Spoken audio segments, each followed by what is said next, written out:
All right, guys, I'm going to be with you, guiding you through part 3 of your milestone review.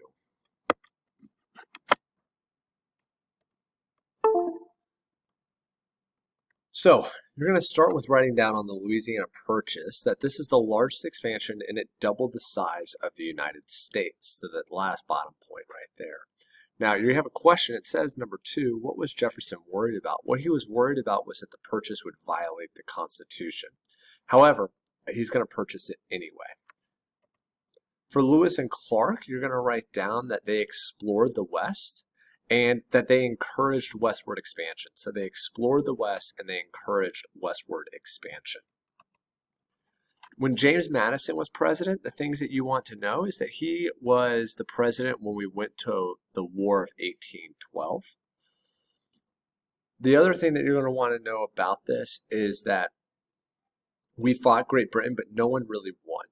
Now, the cause of the war is the impressment of sailors. Now, that is not where sailors are all of a sudden very impressed by the British, but instead impressment, which you may want to just kind of write this out to the side a little bit. Impressment is where the British stole U.S. sailors. And the reason why they did that was because they didn't respect American independence. They didn't really think that we were independent at this point. Now, the significance of the war is it created a strong national identity. It's really the first time that the people in the United States were proud to be American. Before this, people thought the United States was kind of lame, and they still try to attach themselves to the British. After this, now we're going to feel very proud to be American, and people are going to want to start to buy American products. Now, the Monroe Doctrine is going to divide the West and the East. But the real big thing that you need to make sure you know is the second point right here, which is it kept European influence out of the Americas. Once the United States had become independent, we didn't want the European nations like Great Britain bothering us anymore. We wanted to be free to grow without their interference. And so because of that, we took care of North and South America. And in return, we said we weren't going to be bothered by Africa, Asia, or Europe. You guys could just keep doing this. This continues this idea of us staying neutral.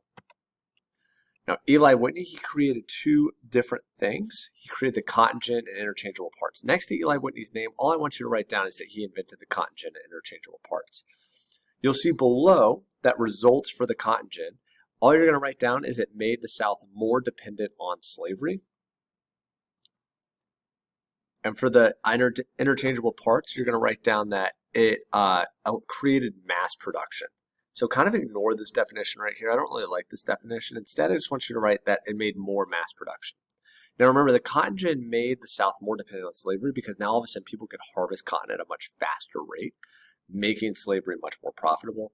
Interchangeable parts are identical parts. And so because of that, now you're just going to mass produce parts so that if one part breaks, you could just replace it with another part. Think about this like a screen for an iPhone or an iPhone charger. All right, manifest destiny, you want this top part right here, which is that it was God's will for the U.S. to expand and control land to the Pacific. Additionally, you may want to write down that this causes massive westward expansion. So we're going to start moving out west. Remember this picture right here? You might even see it on your milestone. This angel is kind of representing the United States expanding out west, and with it, they're taking technology, farming, and who are they moving off this land? Native Americans. For Jacksonian Democracy, there are two things that you need to know. First is that he created this idea called the common man, which is basically where he wanted to be relatable to people and have them vote for him because he was so relatable. This led to what's called universal suffrage, which basically all white men are going to get the right to vote. Beforehand, only rich white men had the right to vote. He's trying to get poor white men to be able to vote for him. Now, he's involved with several different things, but the two biggest things you want to know is the Nullification Crisis. This is where South Carolina refuses to enforce a tariff, and it shows the tension between the states and the federal government during this time. This is kind of a preview to the Civil War, which is that the states don't want to do certain things, and they're afraid that the federal government's going to make them do this. At this point, this is a tariff, so a tax, but the Civil War is going to be over slavery. And then the Indian Removal Act, if you remember the Manifest Destiny thing, well, it's going to be Jackson who's going to force Native Americans off their land with the Trail of Tears. For the American system, what you want to write down is that this is a Henry Clay plan. So you first want that, just as a Henry Clay plan. And what you're also going to want to write down is the second bullet point. The federal government should give money for infrastructure and industry. The United States was trying to become independent from the British at this point. And so because of that, we need to connect all of our cities. So how are we going to do that? With infrastructure. Infrastructure is like roads, things like that. Now, the Second Great Awakening is going to emphasize living a good life to earn salvation. It talks about that you need to have a certain moral aptitude to be a Christian. For your question, it says, what's the difference between the First and Second Great Awakening?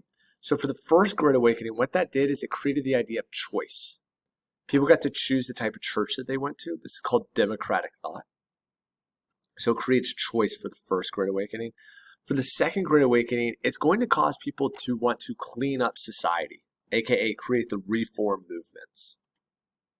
Now, one of those reform movements is going to be public schools. So for public schools, you need to know that this is kind of created by Horace Mann. Remember Horace Mann? He had a big head. And he is going to want schooling for all men and women. So you want both those things, created by Horace Mann and wants schooling for all men and women.